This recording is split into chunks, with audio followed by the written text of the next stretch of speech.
Please do like share and subscribe, और कृपया करके इस चैनल को बढ़ाने के लिए आप इसको सब्सक्राइब कीजिए, साथ साथ अपने दोस्तों के बीच में भी इसको। गुड इवनिंग फ्रेंड्स, आज की अपडेट कुछ इस प्रकार से। आज हम जो बात करेंगे, सबसे पहले डीआरडीओ के बारे में बात करेंगे। भारत के रक्षा अनुसंधान और विकास संगठन डीआरडीओ ने AD-1 मिसाइल इंटरसेप्टर का सफल परीक्षण कर इतिहास बना दिया है। इसी के साथ भारत उन चुनिंदा देशों की कतार में शामिल हो गया है जिसके पास अपना खुद का विश्वसनीय बैलिस्टिक मिसाइल डिफेंस सिस्टम है। AD-1 मिसाइल इंटरसेप्टर के कारण भारत को एक बहुत ही सक्षम इंटीग्रेटेड एयर डिफेंस सिस्टम की तैनाती में सुविधा होगी। AD-1 मिसाइल इंटरसेप्टर की तुलना अमेरिका के थार्ड और रूसी S-400 मिसाइल सिस्टम से की जा रही है। इन दोनों की गिनती दुनिया के सबसे शक्तिशाली एयर डिफेंस सिस्टम में की जाती है। AD-1 मिसाइल डीआरडीओ के बैलिस्टिक मिसाइल डिफेंस चरण 2 सिस्टम का एक घटक है। डीआरडीओ ने पहले ही बैलिस्टिक मिसाइल डिफेंस चरण 1 का विकास पूरा कर लिया है, जो 2000 किलोमीटर से कम रेंज वाली मिसाइलें जैसे पाकिस्तान की गौरी और शाहीन मिसाइलें और चीन की सॉलिड फ्यूल डोंगफेंग 21 मिसाइल के खिलाफ सुरक्षा प्रदान करता है।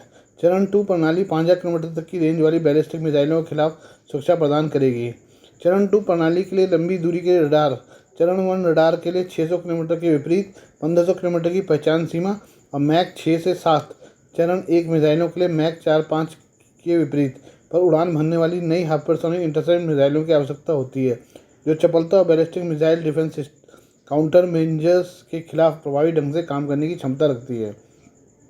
S-400 ट्रायम्फ, जिसे पहले S-300 PMU-3 के नाम से जाना जाता था, एक मोबाइल सतह से हवा में मार करने वाली मिसाइल सैम प्रणाली है।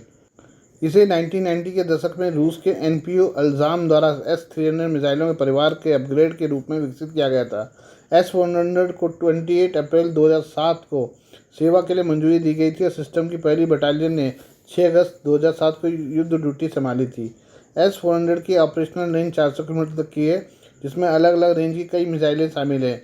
इन मिसाइलों का इस्तेमाल ज़रूरत के हिसाब से किया जा सकता है। अमेरिकी थार्ड को भी जान लें हम, क्या है वो। थार्ड का पूरा नाम terminal high altitude area defence है।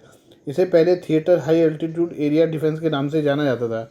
यह एक अमेरिकी anti ballistic missile defence system है, जिसे हिट टू किल दृष्टिकोण के साथ अवरोधन करके छोटी, मध्यम और मध्यवर्ती दूरी की बैलिस्टिक मिसाइलों को उनके टर्मिनल चरण में मार गिराने के लिए डिज़ाइन किया गया है।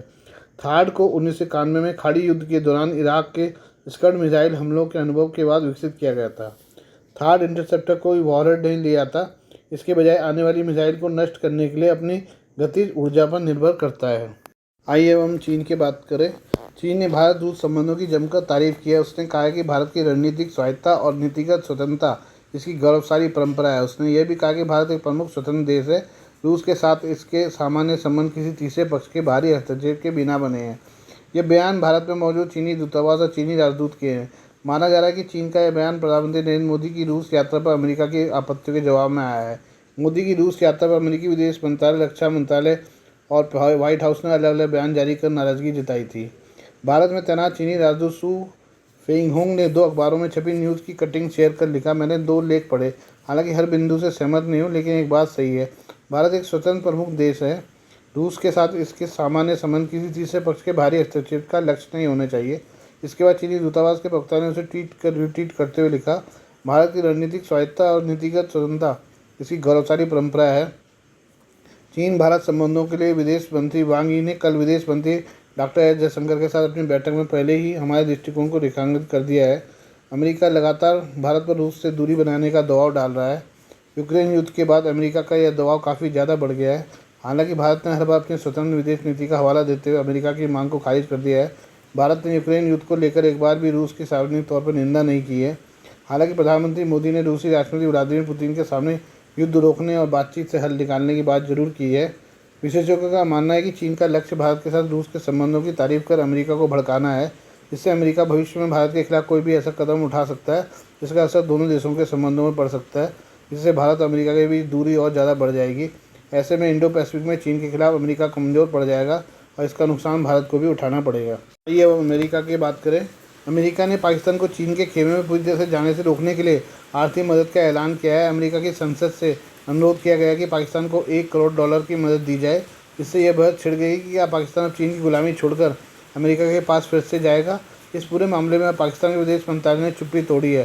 पाकिस्तान ने कहा है कि वह चीन के साथ अपने करीबी रिश्ते बनाना जारी रखेगा, पाकिस्तान के इस बयान से साफ है कि अमेरिका से दोस्ती जरूर बढ़ाएगा, लेकिन यह चीन की कीमत पर नहीं होने जा रहा है। चीन पाकिस्तान में CPC परियोजना चला रहा है, जिसमें $60 अरब खर्च किया जा रहा है।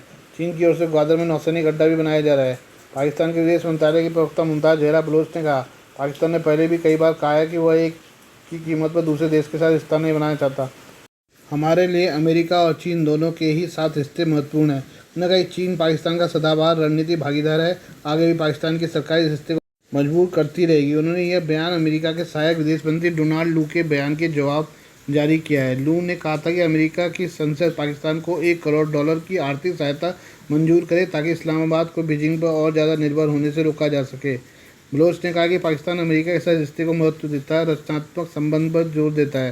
उन्होंने कहा, हम संप्रभु समानता और आपसी सम्मान और एक दूसरे के घरेलू मामले में हस्तक्षेप की नीति के आधार पर रिश्ते विकसित करेंगे।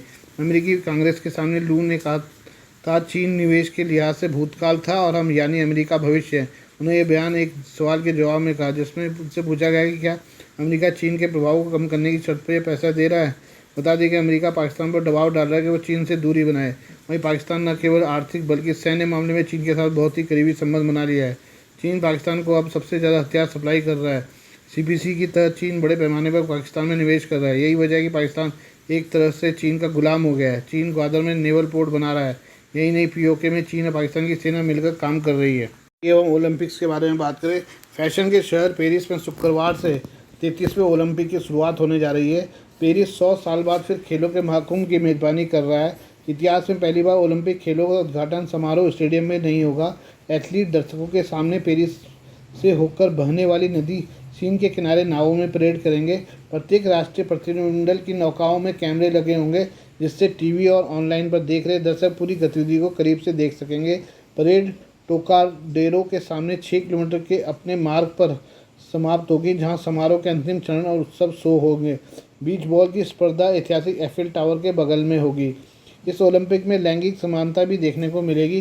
कुल 10,500 खिलाड़ियों में आधी महिलाएं होंगी। पेरिस खेलों का पारंपरिक समापन समारोह पुरुषों की मैराथन की जगह महिलाओं के मैराथन से होगा। इस बार 32 में से 28 खेल ऐसे हैं जिसमें पुरुष और महिला दोनों भाग लेंगे। भारतीय दल सफलता का नया इतिहास लिख सकता है। पिछली बार टोक्यो ओलंपिक में हमने सर्वाधिक 7 पदक जीते थे। इस बार पदकों की संख्या दोहरे अंकों में पहुंचाने का लक्ष्य होगा। भारत का भाला फेंक, निशानेबाजी, बैडमिंटन, मुक्केबाजी और कुश्ती से तो पदक की उम्मीद है। इस बार कुछ नए खेलों में भी खाता खुल सकता है। कई स्पर्धाओं में 2 पदक की भी उम्मीद है। खिलाड़ियों में के मार्च पास्ट में 2 पदक जीत चुकी बैडमिंटन खिलाड़ी PV सिंधु और टेबल टेनिस खिलाड़ी अंचत शरत कमल भारत के ध्वजवाहक होंगे। 117 सदस्यीय भारतीय दल में 70 खिलाड़ी पहली बार ओलंपिक में शिरकत करने जा रहे हैं। इनमें 29 महिला खिलाड़ी शामिल हैं। 117 सदस्यीय दल में 47 खिलाड़ी ऐसे हैं जिन्हें 1 या उससे अधिक ओलंपिक खेलने का अनुभव है। इनमें पुरुष हॉकी टीम समेत 5 पदक विजेता भी शामिल हैं। टोक्यो ओलंपिक में भारत ने 1 स्वर्ण, 2 रजत और 4 कांस्य पदक जीते थे। इनमें स्वर्ण जीतने वाले जेवलिन थ्रोअर नीरज चोपड़ा, रजत जीतने वाले वेटलिफ्टर मीराबाई चानू, कांस्य जीतने वाले मुक्केबाज लवलीना, शटलर PV सिंधु के अलावा पुरुष हॉकी टीम पदक के लिए एक बार फिर जोर आजमाइश करेंगे। फ़लस्तीन के ओलंपिक दल के यहाँ पहुँचने पर लोगों ने तालियों और तोहफों के साथ स्वागत किया और तोहफों में खाने का सामान और गुलाब के फूल शामिल थे। पेरिस हवाई अड्डे से बाहर निकलकर फ़लस्तीन के खिलाड़ियों ने कहा, उन्हें उम्मीद है कि अब तक 39,000 फ़लस्तीनियों की जान ले चुके इजराइल हमास युद्ध के बीच उनकी मौजूदगी संकेत की तरह होगी। खिलाड़ियों, फ्रांस के समर्थकों और राजनीतिज्ञों ने यूरोपीय देशों से फ़लस्तीन को एक राष्ट्र के रूप में मान्यता देने का अनुरोध किया है। कईयों ने ओलंपिक में इजरायली खिलाड़ियों के खेलने पर नाराजगी जताई, जिन्होंने इजराइल पर युद्ध अपराध और मानवता के खिलाफ अपराध के आरोप लगाए हैं। इनसे है पदक की उम्मीद। नीरज चोपड़ा, किशोर जेना भाला फेंक, मीराबाई चानू भारोत्तोलन, PV सिंधु, सात्विक चिराग बैडमिंटन, विनेश फोगाट अंतिम पंगाल कुश्ती, लवलीना बोरगोहेन, निखत जरीन मुक्केबाजी, मनु भाकर, सिफत कौर निशानेबाजी। आज के लिए बस इतना ही। बाकी मिलते हैं कल आपसे नई खबरों के साथ। धन्यवाद।